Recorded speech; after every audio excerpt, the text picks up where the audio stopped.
उमा भारती उत्तर प्रदेश से भोपाल लौटते समय कुछ देर के लिए मुरैना में भी रुकी। इस दौरान उन्होंने पत्रकारों से चर्चा की, जिसमें उन्होंने ज्योतिरादित्य सिंधिया को बीजेपी में शामिल होने की खुशी जाहिर की। उमा भारती के अनुसार ज्योतिरादित्य सिंधिया को कांग्रेस में होना ही नहीं चाहिए था, क्योंकि जब उनकी दादी जनसंघ के समय से बीजेपी के साथ थी तो उन्हें भी पहले ही बीजेपी में होना चाहिए था। आज उन्होंने बीजेपी में आकर अपनी दादी की इच्छा को पूरा किया है। उमा भारती के अनुसार जब राजमाता विजयराजे सिंधिया जनसंघ में शामिल हुई थी तो उस समय भी वह कांग्रेस को खत्म कर जनसंघ को खड़ा की थी। आज बीजेपी खुद एक महाशक्ति बन चुकी है और ऐसे में सिंधिया केस में शामिल होने से जहां बीजेपी की ताकत में इजाफा हुआ है, वहीं कांग्रेस पूरी तरह से खत्म हो चुकी है। उमा भारती ने आने वाले उपचुनाव में दावा किया कि कांग्रेस के दावेदार अपनी जमानत भी नहीं बचा पाएंगे।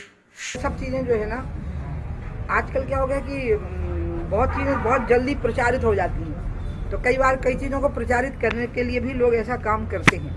मैं तो इस बात से बहुत खुश हूँ कि सिंधिया जी बीजेपी में आ गए, बल्कि मैं तो ये सोचती हूँ कि सिंधिया जी कांग्रेस में थे ही क्यों, उनको कांग्रेस में नहीं होना चाहिए था। ये बात तो राजमाता सिंधिया जी की थी कि माधवराव सिंधिया जी को भी जनसंघ में होना चाहिए था और बीजेपी में होना चाहिए था, और इसलिए उन्होंने तो वो इच्छा पूरी की है जो उनके परिवार में थी, उनकी दादी की इच्छा थी।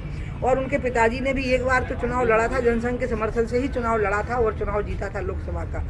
और इसलिए अब यहाँ पर जो स्थितियाँ बन गई हैं वो स्वाभाविक हैं। राजमाता सिंधिया जी जब बीजेपी में आई थी तो कांग्रेस का सफाई करते हुए आई थी, और उस समय पर जनसंघ यहाँ बहुत कमज़ोर था। मैं आपको बताऊँ, जनसंघ को जो ताकत मिली थी, आप लोग अगर पढ़ोगे उस समय का इतिहास, वो राजमाता सिंधिया जी के आने से ताकत मिली थी, क्योंकि एक बहुत बलशाली व्यक्तित्व था जो जनसंघ में आ गया था।